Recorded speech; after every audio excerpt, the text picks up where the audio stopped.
ஈரோடு பக்கத்துல இருக்க ஒரு மென்ஸ் பிரைவேட் ஹாஸ்டல்ல ஒரு சம்பவம் நடக்குது. 2018 ஈரோடு அருகே உள்ள ஒரு மென்ஸ் பிரைவேட் ஹாஸ்டல்ல 3 ஃப்ரெண்ட்ஸ் எக்ஸாம் விஷயமா தங்கி இருந்து படிச்சுட்டு வந்துட்டு இருந்திருக்காங்க. ஒருத்தர் நேம் சரண், இன்னொருத்தர் பிரசாந்த், இன்னொருத்தர் யுவராஜ். எக்ஸாம் கோச்சிங்காக அங்க தங்கி இருந்து படிச்சுட்டு இருந்தாங்க.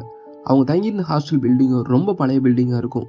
அந்த பில்டிங்ல நைட்டு 11க்கு அப்புறம் டோட்டலா ஃபுல்லா சைலண்ட் ஆயிரும். ஏன்னா அந்த ஹாஸ்டல் இருந்த இடம் அந்த மாதிரி. அவங்க தங்கியிருந்த ரூம் கிட்டத்தட்ட 2வது ஃப்ளோர்ல இருக்கு. அதாவது பேஸ்மெண்ட்ல இருந்து 1, 2 கிட்டத்தட்ட கீழ இருந்து என்ன 3வது கவுண்ட் வரும்.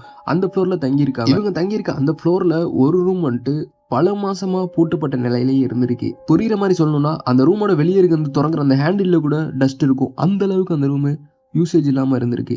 அந்த ரூமை பத்தி வார்டன்ட்ட கேட்டா கூட அது ஸ்டோரேஜ் ரூம் தான், அது ரொம்ப மாசமா பூட்டிட்டு இருக்கு, நீங்க அதை பக்கத்து போகாதீங்கன்னு தான் சொல்லுவாரு தவிர ஏன்னு ரீசன் சொல்ல மாட்டார், ஏன் பூட்டிருக்கு என்னன்றது. அந்த ரூம் கரெக்டா எங்க இருக்குன்னா இவங்க ரூம்ல இருந்து கரெக்டா 2வது ரூம், அதாவது இவங்க ரூமுக்கு பக்கத்து ரூம் தான் அந்த ஸ்டோரேஜ் ரூம். அந்த யூஸ் பண்ணாம இருக்குன்னு சொல்லப்படுற அந்த ரூமும் இருக்கு. ஒரு நாள் நைட்டு சரண் படிச்சுட்டு தூங்க லேட் ஆயிடுது. ஸோ படிச்சு முடிச்சோன்னா சரி தண்ணி குடிச்சிட்டு தூங்கலான்னு சொல்லிட்டு வெளியே வந்து தண்ணி குடிக்கலான்னு போறாரு. இவங்களுக்கு எப்படின்னா தண்ணி குடிக்கிறது எப்படின்னா 2 ரூமுக்கு ஒரு தண்ணி குடிக்கிற இடம்ன்ற மாதிரி வச்சிருப்பாங்க. அது எங்க இருக்குன்னா 2 ரூமுக்கும் சென்டர்ல வெளியே தான் இருக்கும்.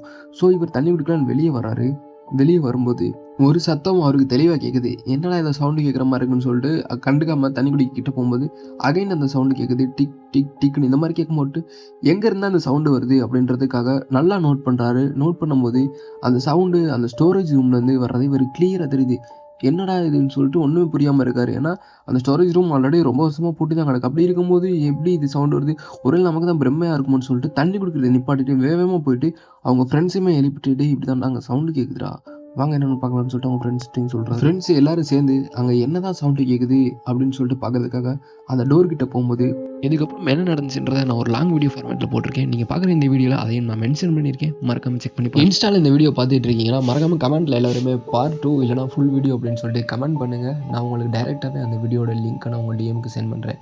அப்படி டிஎம்மில் உங்களுக்கு மெசேஜ் வரலன்னா என்னை ஃபாலோ பண்ணிவிட்டு கமெண்ட் பண்ணுங்கள், கண்டிப்பாக உங்களுக்கு லிங்க் வரும்.